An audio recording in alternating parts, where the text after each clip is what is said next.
so excited because part of our information of infotainment, we get to interview Rodrigo Rodriquez. He is a Mexican attorney. He's been here in Merida most of his life, and he is a visa and immigration specialist, but he also has a lot of great information, legal information about real estate, buying property, the mistakes that expats make, and we have a several-part series. Hope you enjoy it. I think it'll save you a lot of time, aggravation, and money.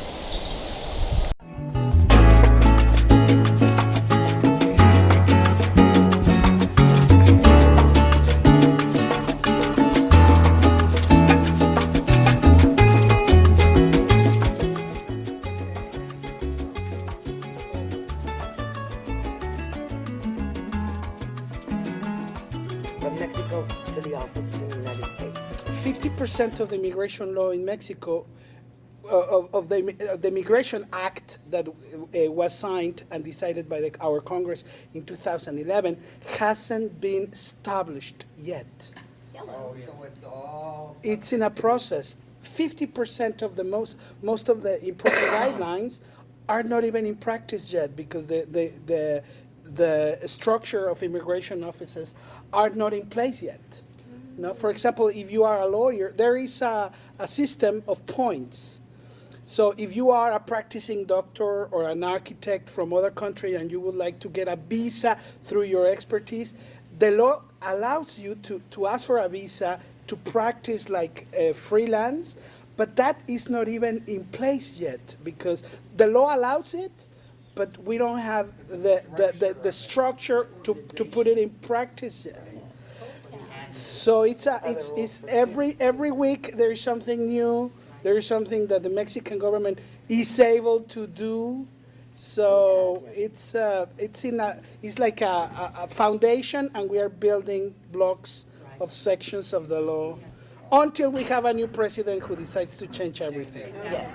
And you're going to probably get a new president pretty soon. We are going to get a new president pretty soon, and only God knows what is going to happen. Well, it cracked me up. We moved, and we were a little freaked out about it, but everything worked out okay. But Yeah. It just cracks me up. Oh no, and there are so many things that are, for the authorities, are supposed to be common sense, but in real life they don't make any sense at all. And there is a lot of lack It's of how they read the rules in a certain office. how they read the rules. Yes, their and, interpretation, yeah.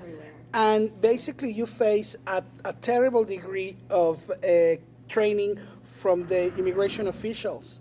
So it's not the same doing a process in a big city like Merida than in a small town like Valladolid. The degree of expertise of the person who went to work that day changes. No, and even in an embassy and consular degree, I have a client who provided exactly the same set of documents to the consul in Houston and to the ambassador in Trinidad and Tobago. The ambassador in Trinidad and Tobago had no idea of the type of visa the client was requesting, and he said, come in a couple of weeks so I can tell you if this is actually exists, because I am not even aware that this type of visa existed. That person couldn't wait for 15 days, so he had a trip to Houston, and the person in Houston, who was not even the ambassador, it was just a small consular official, processed the thing in 15 minutes. Exactly. Because I had mine processed. So we have no standards. To show them their own site. This is what you need. That's the problem we have. We don't have a standard checklist or standard procedures in every single consular post or in every single immigration office. So basically, every time you go with an official, you are facing one person criteria. No, so that's kind of fun. But I'm happy because otherwise I wouldn't have so much work. Well, let me start. Are there other options for that person?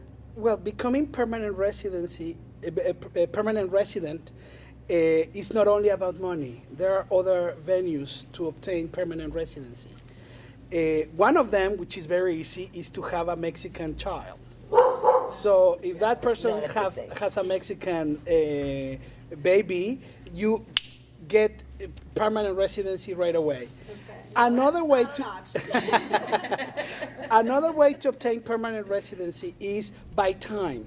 So if you get temporary residency and you keep it valid for 4 years, when you get to the 5th year renewal, you can obtain permanent residency, and then your income is no longer important. It's just the time. But to get a temporary, you still have that financial requirement. Yes, but So- the financial requirement is way lower than from the beginning.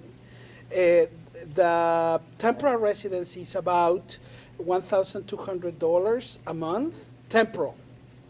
Permanent is $2,100, and it changes every month. Right. But that income is for people who have a pension.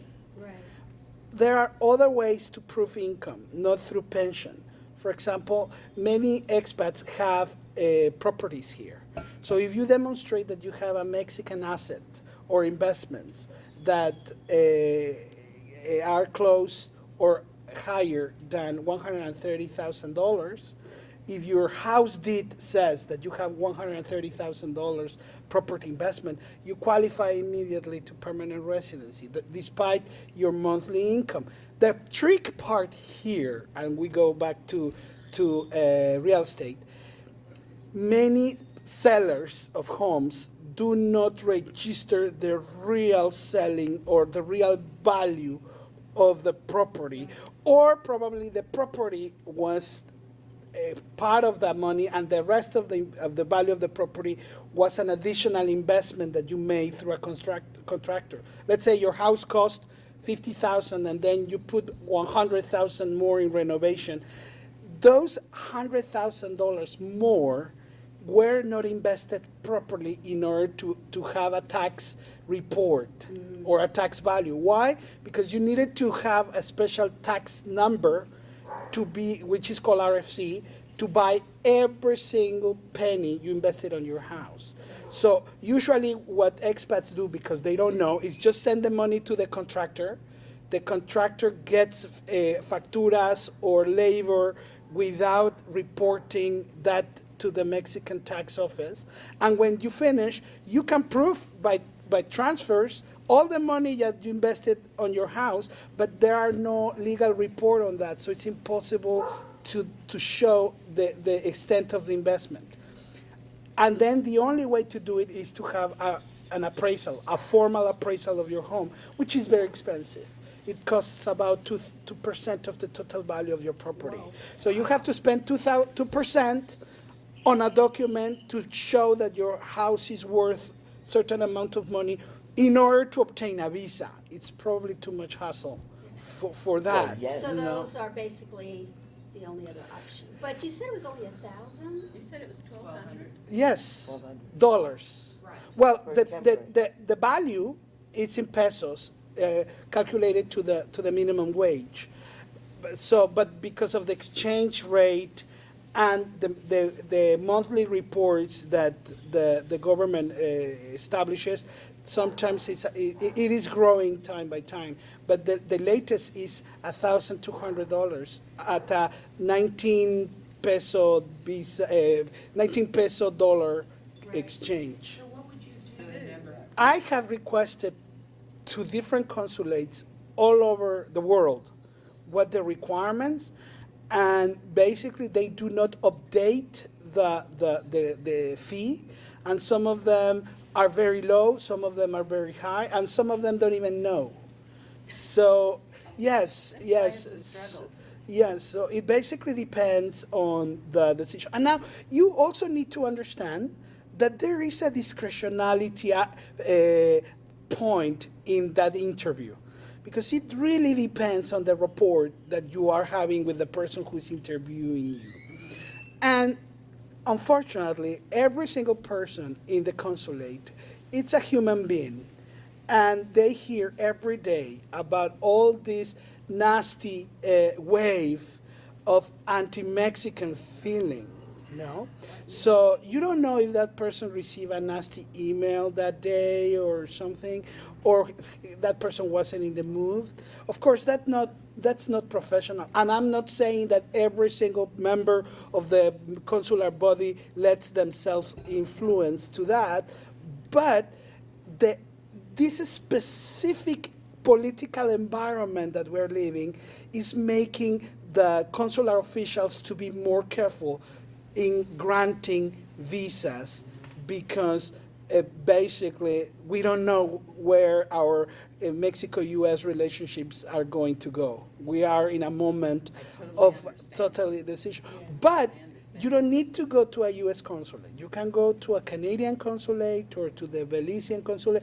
The law establishes that your petition for a visa can be applied in any consulate of Mexico. As a U.S. citizen? As a U.S. citizen, Just or can't be in the Mexico. it cannot be in Mexico. Yeah, It has it to can't be be in in any of the 250 consular posts of Mexico worldwide.